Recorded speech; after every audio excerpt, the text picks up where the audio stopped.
नमस्कार। मध्य प्रदेश डिबेट में आपका स्वागत है। कांग्रेस से आस। दरअसल मध्य प्रदेश की सभी 29 लोकसभा सीटों को जीतने के लिए बीजेपी ने हर बूथ पे 370 वोट बढ़ाने का टारगेट रखा है। बीजेपी की चिंता 7.526 पोलिंग बूथ जो हैं, 7,526 जो पोलिंग बूथ हैं जहां बीजेपी पिछले 16 साल से लगातार हार रही है, इन बूथों के लिए बीजेपी ने खास रणनीति बनाई है।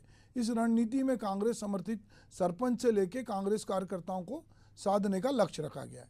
इन्हें बीजेपी के पक्ष में मतदान करने के लिए राजी करने की योजना पर काम किया जा रहा है। बीजेपी ने विधानसभा चुनाव परिणाम के बाद से ही लोकसभा की सभी 29 सीटें जीतने की रणनीति पे काम शुरू किया था। इसके तहत प्रदेश के सभी बूथ पर वोटिंग के ट्रेंड पर रिपोर्ट तैयार की गई है। इस रिपोर्ट में उन मतदान केंद्रों की विधानसभावार सूची भी तैयार की गई है जहां 2008 में परिसीमन के बाद से पार्टी बढ़त नहीं ले पाई है। इसमें मुख्यमंत्री डॉक्टर मोहन यादव की उज्जैन दक्षिण सीट के 16 बूथ, पूर्व मुख्यमंत्री शिवराज सिंह चौहान की बुधनी के 6 बूथ, पूर्व गृह मंत्री नरोत्तम मिश्रा के क्षेत्र की दतिया के 23 बूथ और विधानसभा अध्यक्ष नरेंद्र सिंह तोमर के तिमनी सीट के 44 बूथ भी शामिल है। इसके अलावा बीजेपी ने उन सीटों का भी आकलन किया है जहां कांग्रेस छोड़कर भाजपा में आने वाले नेताओं के प्रभाव का फायदा उठा सकती है। ऐसी 8 लोकसभा सीटें हैं। बीजेपी की इस रणनीति पर कांग्रेस ने तंज कसा है। कांग्रेस ने आरोप लगाया कि बीजेपी के कार्यकर्ता देवतुल्य हो गए हैं। बीजेपी आउटसोर्सिंग से काम चला रही है जबकि पार्टी समर्पित कार्यकर्ताओं से चलती है। आज हम इसी मुद्दे पर चर्चा करेंगे, लेकिन उसके पहले देखते हैं कि राजनेता इस पे अपनी क्या प्रतिक्रिया दे रहे हैं।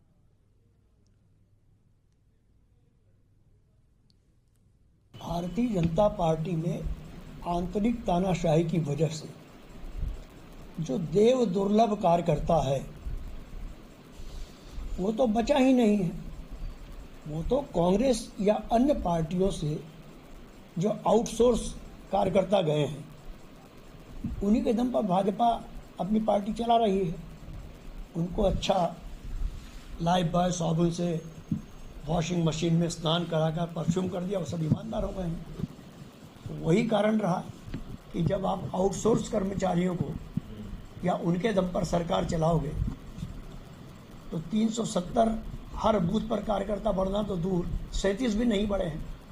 तो 10% वोटों की पहले चरण में गिरावट हुई है। ये इस बात का संकेत है कि किसी भी राजनीतिक दल को पार्टी का निष्ठावान कार्यकर्ता चलाता है, दल बदलू नहीं। और लफाजी से देश और पार्टी नहीं चलती है। देखिए, भारतीय जनता पार्टी अपने कार्यकर्ताओं के दम पर चुनाव लड़ती है। कार्यकर्ता आधारित दल है और हमारा संगठन ही हमारी ताकत है। और इस दम पर इस बार भी चुनाव में मैदान में हमारे कार्यकर्ताओं के दमखम के साथ उतरे हैं।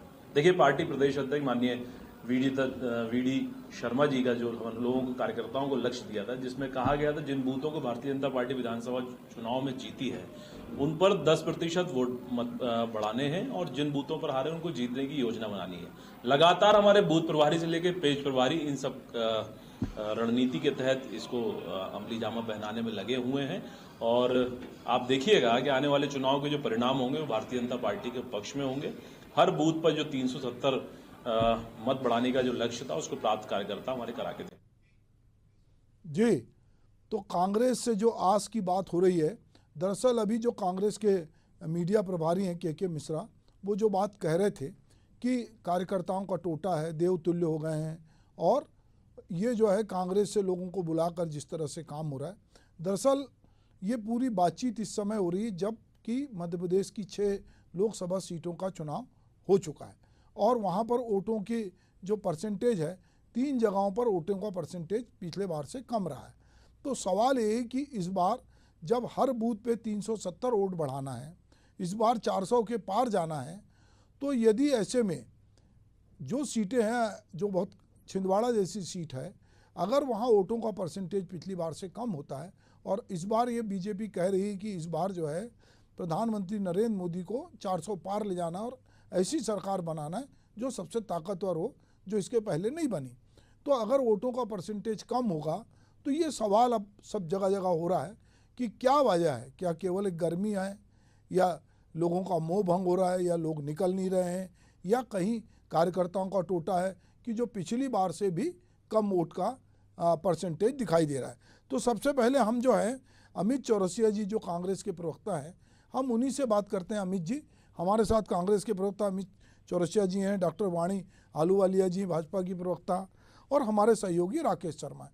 तो चलिए अमित चौरसिया जी से हम पूछते हैं कि अमित जी, ये जो इतना बड़ा एक मतलब कहने चाहिए प्रचार तंत्र है, अभी विधानसभा हुआ, अब लोकसभा हो रहा है, और इस लोकसभा में जितनी हाइप है उतनी हाइप शायद कहीं नहीं थी। और छिंदवाड़ा की अगर मैं बात करूं तो पूरी गोलबंदी हुई थी वहाँ, फिर भी वोट का परसेंटेज वहाँ कम है।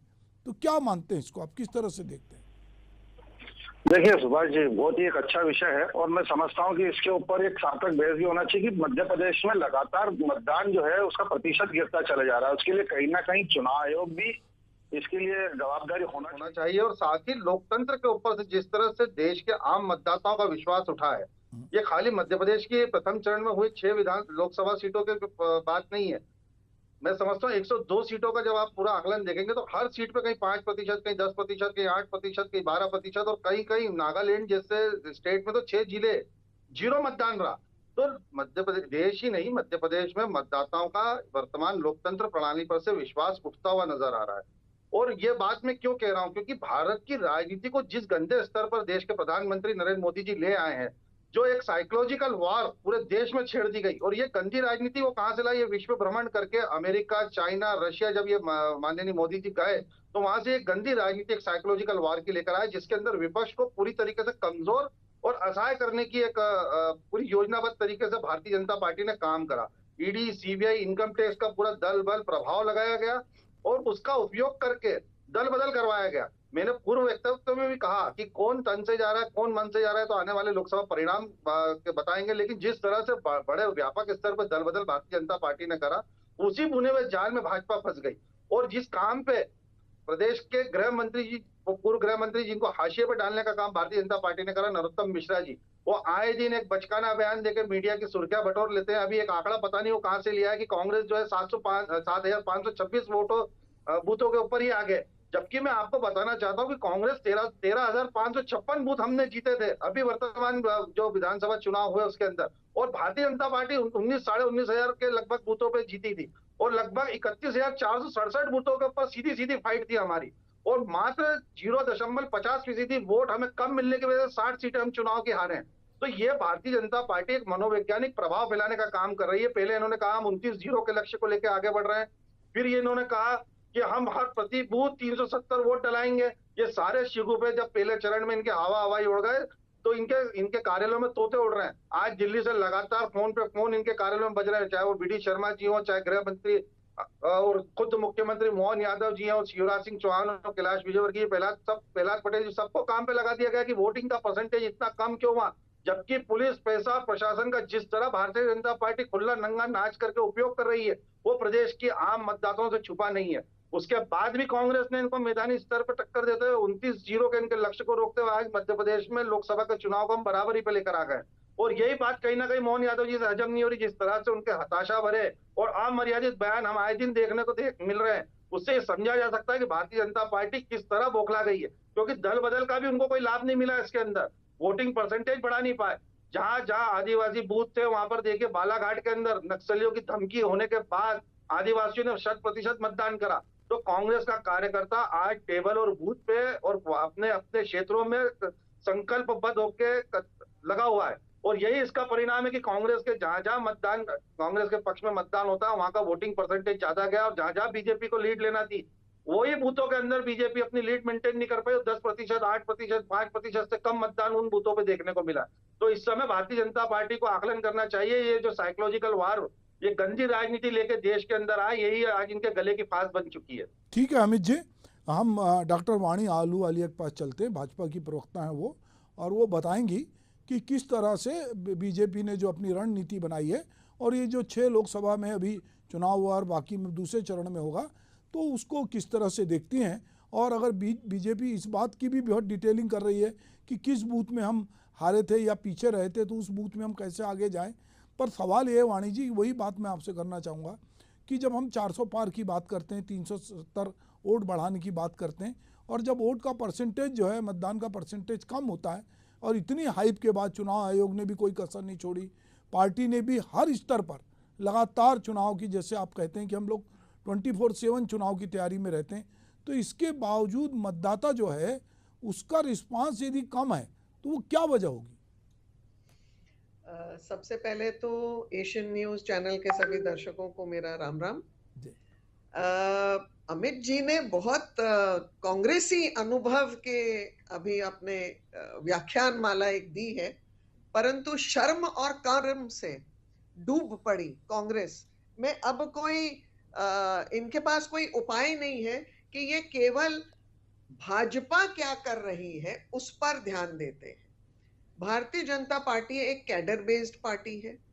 हम हमेशा, आज से नहीं है ये विकल्प, ये बहुत वर्षों का अनुभव है कि हम लोग एक आंकलन करके, रिसर्च करके ही अपने कार्यकर्ताओं को आगे की काम क्या विस्तार देते हैं, चाहे वो पन्ना प्रभारी हो, अपना बूथ प्रभारी हो, अध्यक्ष हो बूथ का, मंडल अध्यक्ष हो, उस प्रकार से।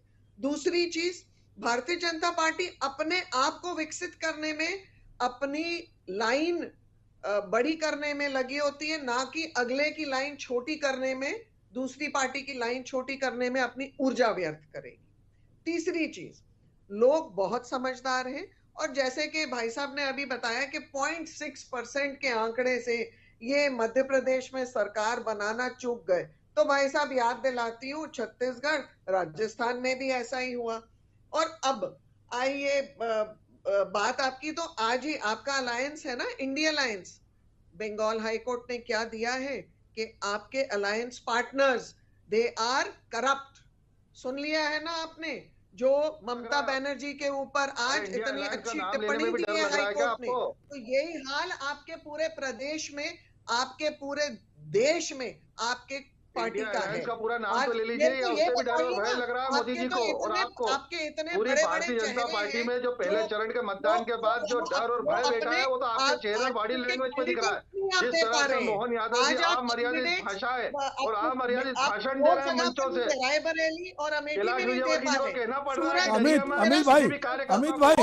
अमित भाई थोड़ा वाणी जी को बोलने दीजिए। जी वाणी जी, पे क्या काम कर रहे हैं, तो ये तो हमारी पुरानी रणनीति है। दिक्कत क्या है भाई साहब, कांग्रेस में ना तो नीति है, ना कार्यकर्ताओं से नाता। अब दोनों जब ऐसे मुद्दे आपके एकदम खोखले हो, तो आप लोग कैसे गाइड करोगे अपने कार्यकर्ताओं को? आप लोगों के पास रणनीति ही नहीं है। तो दूसरों की रणनीति पे पीएचडी करने से बजाय, उससे अच्छा है कि आप अपने आप को अभी भी संभाल लें। जी, तो वाणी जी कह रहे हैं अमित जी की आप संभाल लें, और आप नहीं संभालोगे तो बीजेपी तो संभाल ही रही है आपके कार्यकर्ताओं को, हैं? 2019 में इनको 44 सीटें आई थी, देश के प्रधानमंत्री को है। चलिए थोड़ा हम दोनों से अलग हटके हमारे सहयोगी राकेश के पास चलते हैं। राकेश, ये जो कांग्रेस से जो लोग हैं, जो बूथ पे लोग अभी बीजेपी तैयारी कर रही है और कांग्रेस इस बात को देख रही है कि प्रथम चरण के जो चुनाव हुए उसमें वोटों के परसेंटेज को लेकर काफ़ी पूरे देश में अब बातचीत हो रही है कि 102 सीटों पर जो चुनाव हुए, तो यदि इतना बड़ा लक्ष्य था बीजेपी के पास, तो वहाँ पर वोटों का परसेंटेज क्यों कम हुआ? और दूसरा, बीजेपी ये भी देख रही कि हमारे वो कौन कौन से बूथ हैं जहाँ पर हम लोग पिछड़ते रहे, उसमें हम कैसे आगे बढ़ें। तो दो अलग बात है कि बूथ वो जहाँ पिछड़ते रहे वहाँ आगे कैसे बढ़ें, मगर जो मतदाता है जिसने वोट देना था बढ़ चढ़ के, उसने अगर नहीं दिया तो उसकी क्या वजह है और उसका क्या परसेप्शन बन रहा है? राकेश। देखिए सुभाष जी, दो कारण अलग अलग बन सकते हैं। देखिए, जिस प्रकार से पहले चरण के जो वोटिंग परसेंटेज का जो परिणाम सामने आया है, उसने जरूर कह सकते हैं कि बीजेपी और कांग्रेस दोनों ही दलों के लिए जो है चिंता बढ़ा दी है। चाहे हो सकता है कि कांग्रेस खेमा खुश हो, या ये भी कह सकते हैं कि बीजेपी खेमा खुश हो। दोनों के अलग अलग परसेप्शन हो सकते हैं, क्योंकि मतदाता क्यों नहीं बाहर निकला, बूथ तक क्यों नहीं पहुंचा, इसको लेकर एनालिसिस जो है बीजेपी में शुरू हो गया होगा। हालांकि देखिए, मैं राकेश एक बार तुमको रोक रहा हूं कि बीजेपी ने जैसा कहा कि उसने अपना एजेंडा पूरा किया। उन्होंने कहा कि भाई हमने राम मंदिर बोला था, बना दिया, हमने 370 कर दिया, हमने एक देश एक कानून जो है वो भी लागू कर दिया, हमने मतलब जो जो कहा था कर दिया, और अगर आप हमको 400 पार ले जाओगे तो हम वो भी कर देंगे जो आपने सोचा नहीं है। इस सब के बावजूद, इतनी सारी अपेक्षाएं करने के बावजूद मतदाता क्यों नहीं आकर्षित हो रहा है, जबकि बीजेपी 18 साल से वहाँ पर सत्ता में है और उसकी योजनाएं जो है बहनों से लेके सबके लिए योजनाएं थी, भर भर के योजनाएं थी, तो वो वोट का परसेंटेज कम होना, जबकि मतलब मैं छिंदवाड़ा की बात करता हूँ कि वहाँ पे पूरी बीजेपी लग गई थी, बावजूद उसके लोग वोट देने नहीं आए, कम हुए। तो ये इसको लेकर जिस तरह की बातचीत अब पूरे सर्किल में हो रही है उसकी मैं बात कर रहा था। देखिए सुभाष जी, इसको लेके मैंने आपसे कहा कि अलग अलग परसेप्शन है, हर व्यक्ति का अपनी अलग अलग सोच है। विकास की बात की जाए, देखिए कोई से भी चुनाव होता है विकास के मुद्दे पर होता है, और यदि विकास यदि नहीं हुआ है तो क्षेत्रीय जो जनता होती है, स्थानीय जो जनता होती है, उनको एक प्रकार से इस जो वर्तमान जनप्रतिनिधि होता है उसके प्रति जो है विरोधाभास नजर आता है कि अभी जब हम जिस समय पहले चरण के जो चुनाव हो रहे थे उस दौरान हमने ये भी चर्चा की थी कि कुछ बूथ ऐसे थे जहां पर 100% जो है वोटिंग हुई है, लेकिन कुछ वोट जो सीधी के कुछ ऐसे बूथ थे जहां पर वोटिंग परसेंटेज काफी कम हुआ था।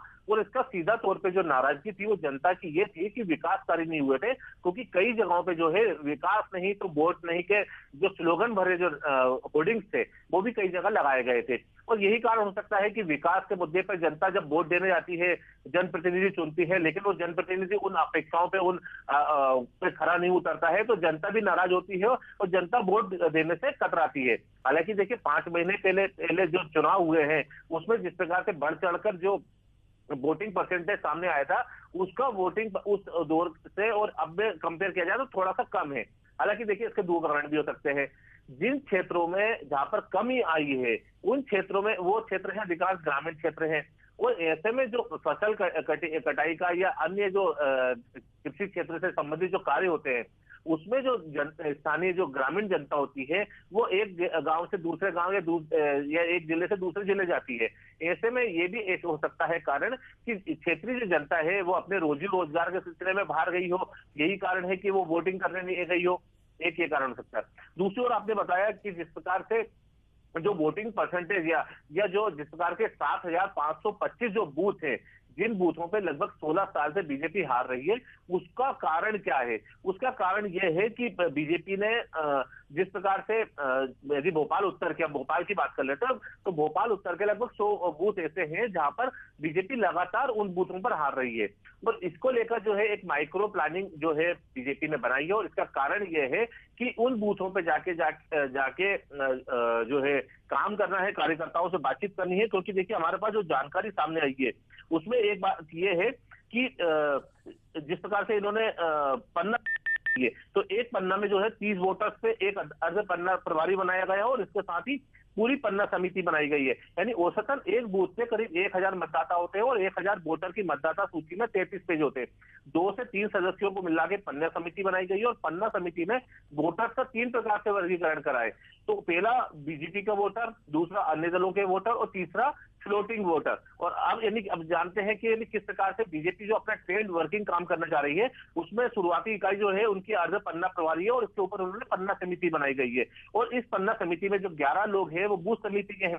ये तो पूरा एक संगठनात्मक ढांचा मैं आपको बता रहा हूँ। लेकिन जो ये यदि वर्किंग में लेकर आ जाए तो बीजेपी का यह है कि पहला कि जो बूथ वो बीजेपी जीतती आ रही है वहां मतदान के लिए वोटर की ट्रैकिंग करना है और उन्हें बीजेपी के पक्ष में मतदान करने के लिए प्रेरित करना है।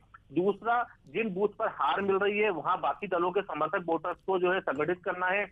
केंद्र और राज्य सरकार की योजनाओं के लाभार्थियों की सूची लेकर उन्हें बताना है कि किस योजना से उनके परिवार को क्या फायदा हुआ है।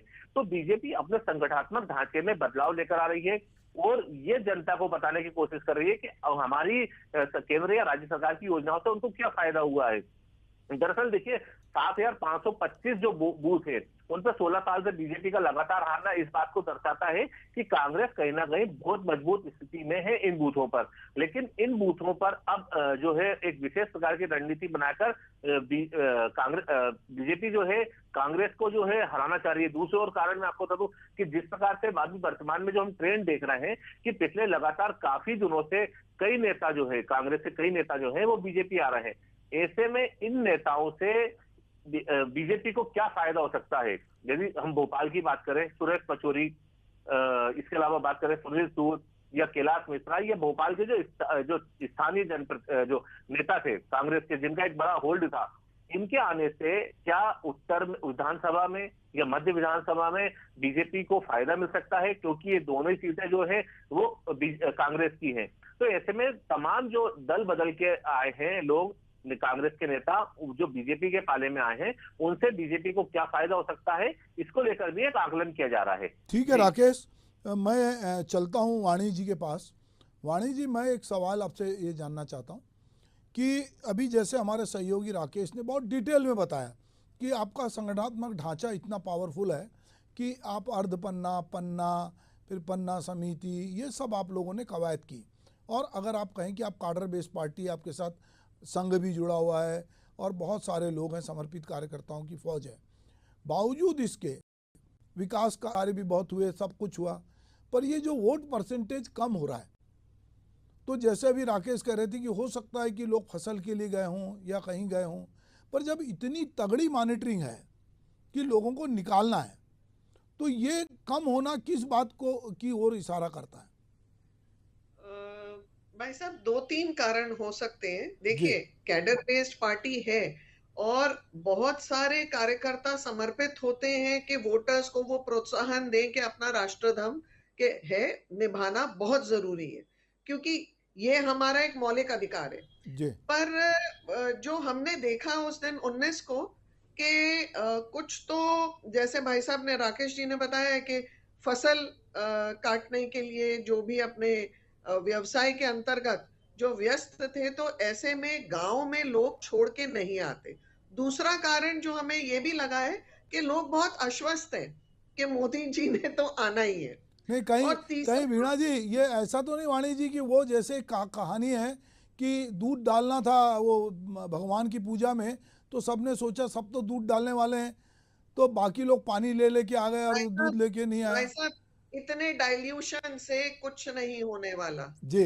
कांग्रेस का ख्याली पुलाव देने के लिए थोड़ा सा हाँ उनको थोड़ी ऊर्जा मिल रही है, पर ये ख्याली पुलाव पकने नहीं वाला है। ठीक है अमित जी, ये आप जो ख्याली पुलाव पका रहे हो और आपको लग रहा है कि लोग जो हैं वो कहीं ना कहीं आपकी तरफ जा रहे हैं या मोह भंग हो रहा है या लोगों को लग रहा है, एक बात और पता नहीं ये लगातार हो रही है कि जो खास करके आदिवासी क्षेत्र है, जो दलित बाहुल क्षेत्र है, या जहाँ पे आरक्षित वर्ग है, यहाँ जहाँ मुस्लिम वर्ग है, वहाँ पर बार बार एक बात आ रही है जो मैं लगातार आज भी भाषणों में सुन रहा हूँ, कल भी, कि हम संविधान नहीं बदलने वाले हैं एक, और दूसरा हम आरक्षण ख़त्म नहीं करने वाले हैं। तो क्या इस तरह का भी कोई परसेप्शन लोगों के बीच में है कि अगर ये 400 पार चले गए तो ये सब चीज़ें बदल देंगे, ऐसा करके एक परसेप्शन क्रिएट हुआ है क्या? नहीं, बिल्कुल हुआ है, और उसका सबसे बड़ा कारण है खुद मोदी जी के मंत्री और उनके सांसद और भारतीय जनता पार्टी के नेता जो ये कह रहे हैं खुले मन से। कर्नाटक के 2 पूर्व सांसद, एक सांसद कह चुके हैं, बिहार में बोल चुके हैं, उत्तर प्रदेश में बोल चुके हैं, तो खुद ही सार्वजनिक मीटिंगों में ये कह रहे हैं। गुजरात में उन्होंने कहा अभी, और जैसे सूरत के अंदर देख लीजिए, खजुराहो में देख लीजिए, जिस तरह से लोकतंत्र का पूरा गला घोटा गया। खजुराहो में समाजवादी पार्टी के प्रत्याशी का नामांकन निरस्त करवा दिया गया बीडी शर्मा जी के दबाव में, पीठासीन अधिकारी, जिला निर्वाचन अधिकारी जी ने करा। सूरत के अंदर ये घटना हुई, तो जनता देख रही। मैंने जैसे कहा कि कम मतदान का प्रतिशत भी चुनाव आयोग के लिए बहुत बड़ा सवालिया निशान छोड़ रहा है, और इस लोकतंत्र के महापर्व में जनता का विश्वास इस चुनाव प्रक्रिया से उठता चले जा रहा है। और जो ये एक के बाद एक घटनाएं हो रही है, और आज अविश्वास फैल गया, आदिवासी वर्ग हो चाहे पिछड़ा वर्ग हो, कि आरक्षण खत्म होने वाला है। ये बात तो खुद मोहन भागवत जी कह चुके हैं कि आरक्षण इस देश के लिए सबसे ज्यादा नुकसानदायक है। आरक्षण पद्धति खत्म होना चाहिए, वापस से मनुस्मृति लागू होना चाहिए, वर्ण व्यवस्था में देश को लाना चाहिए। चाहे सेना की बात करें, अग्निवीर के फॉर्म भराए गए, पहले भी जात पूछी जाती थी, लेकिन अब जात के हिसाब से सेना के अंदर भी अलग अलग वर्ग बना दिए गए, जातिवाद सेना के अंदर तक चले गया। तो इसी बात को लेकर तो राहुल गांधी जी ने कहा कि हम अग्निवीर योजना को बंद करेंगे, क्योंकि देश के युवाओं के साथ बहुत बड़ा कुठाराघात है ये योजना। तो ये सारी चीजें, आज मोदी जी एमएसपी पे घिर गए, आज किसान आक्रोशित है, आज युवा वर्ग बेरोजगारी से आक्रोशित है, महिलाएं जो है महंगाई से परेशान है। तो भारतीय जनता पार्टी के पास इन सब सवालों के जवाब नहीं है। भारतीय जनता पार्टी का कार्यकर्ता जब बूथ में जाता तो कहता कि हमने राम मंदिर बना दिया, देखो हमने 370। तो इससे मध्य प्रदेश की जनता को क्या लाभ हुआ, ये तो बताएं। आज भारतीय जनता पार्टी जब मतदाता के पास जा रहा तो मतदाता चिड़े बैठे हुए उनसे। वो जब कहते हैं कि देखिए हमने प्रधानमंत्री आवास बना दिया, तो कहते हैं कि उसके अंदर का जाके भ्रष्टाचार भी देखिए, टाइल्स उखड़ रही है, बाथरूम में पानी नहीं आ रहा है। नीचे पार्किंग की व्यवस्था नहीं है, बिल्डिंग पे चढ़ने के लिए चढ़ाव नहीं है ढंग के। तो ये सारी चीजें जब भाजपा के कार्यकर्ता देखते हैं तो दुम दबा के भाग जाते हैं। तो यही तो वजह है कि जो 370 का लक्ष्य, जो हवाई लक्ष्य दिया गया था दिल्ली से, वो पूरी तरीके से हवा में ही चले गया। 400 पार के गुब्बारे की जब हवा निकली तो आज भारतीय जनता पार्टी में हड़कंप मचा हुआ है। क्यों दल बदल करवाना पड़ा इनको? जैसे अभी के मिश्रा जी ने कहा कि लाइफ बॉय साबुन से निला धुला के जिनका चरित्र हरण करा भारतीय जनता पार्टी ने, जिन पर तमाम भ्रष्टाचार के आरोप लगाए, कांग्रेस ने तो नहीं लगाए, भाजपा की सरकार थी, मोदी जी ने आरोप लगाए खुले मंचों से। शरद पवार जी के भतीजे अजित पवार, छगन भुजबल हो, तमाम नेता, हेमंत विश्व शर्मा जिनको आसाम में मुख्यमंत्री बनाकर बिठा रखा है, खुद हेमंत सोरेन जिनके ऊपर आरोप लगाया, उनकी बहन को भारतीय जनता पार्टी से टिकट दिया, मधु कोड़ा जिनके कोड़ा परिवार के खिलाफ भारतीय जनता पार्टी भ्रष्टाचार का आरोप लगाती थी, उन्हीं को उन्होंने लिया। तो आरोप तो भ्रष्टाचार के कांग्रेस ने कभी लगाया नहीं, खुद भारतीय जनता पार्टी ने लगाया, खुद ही चलिए अमित जी, छापे डलवाए। हम वाणी जी से भी पूछ लेते हैं। वाणी जी बोलिए। अमित जी ये बहुत सारी बातें कह रहे हैं। सुभाष भाई, एक बहुत एक बात, सबसे बड़ी बात, नरोत्तम मिश्रा जी पूरे देश और प्रदेश में भ्रम फैला रहे हैं कि कांग्रेस 7,526 वोटों पर चुनाव जीती। बीच में मत बोलिए। अमित भाई आप बोलने तो अब समय खत्म हो रहा है। अमित जी जीते हम, अब वाणी जी को बोलने दीजिए, बोलिए। किए जा रहे हैं जी। वाणी जी बोलिए। आप मुझे ये बताइए कि ये जो आप हर जगह आपके नेता बोल रहे हैं, आप राहुल गांधी ने तो कहा एक मंच पे कि अगर भाजपा आ जाएगी तो देश में आग लग जाएगी। फिर उन्होंने ही खुद ये सब घोषणाएं की थी कि ये संविधान को बदलेंगे। तो आप इनके पूरे खानदान में, इनके दादा दादी नाना जो भी है, देखिए ना कितनी बार इन्होंने संविधान बदला है। सांसद और विधायकों ने कहा कि हमको 400 सीटें चाहिए संविधान बदलने के लिए। अमित जी हो गया, आपने बोल दिया, वाणी जी को बोलने दो ना। करने वाली थी और उसके बाद उन्होंने इमरजेंसी लगाई। दूसरी चीज, अगर झूठ कहेंगे तो आपत्ति लूंगा मैं। करते हैं तो आप ही के राहुल गांधी पे और उनकी माता जी पे, अरे राहुल गांधी ने बहुत सारी बातें कही थी, वो आपके कांग्रेस शासन के टाइम पे ही लगा मोदी सरकार को, और वो आज आप निर्णय स्थिति में आ रहा है। काम करा और देश ने आप लोग अमित यार मैं तुमको बुलाऊंगा ना, सुनो ना अमित चौरसिया जी, मैं आपको बोलने दूंगा, आप उनको बोलने दीजिए। न्यायपालिका पे भी आप लोग हाथ अपनी उंगली उठाते हैं। आज बंगाल हाईकोर्ट ने दे तो दिया है अपना फैसला, क्या आप लोग इससे भी सबक नहीं सीखते? और उसमें जहां मतदान आपको मिलता है 0.5-0.6% का अंतर, उसमें इतनी बड़ी बड़ी बातें करनी शुरू कर देते हैं आप लोग। चुनाव के रिजल्ट आने दीजिए, दूध का दूध पानी का पानी हो जाएगा। चुनाव के रिजल्ट आएंगे और दूध का दूध पानी का पानी होगा। हम देखेंगे कि दूसरे चरण में मतदान का परसेंटेज क्या होता है, फिर हम इस पे बातचीत करेंगे। आप मेरे साथ इस डिबेट में जुड़े, आपका बहुत बहुत धन्यवाद। नमस्कार।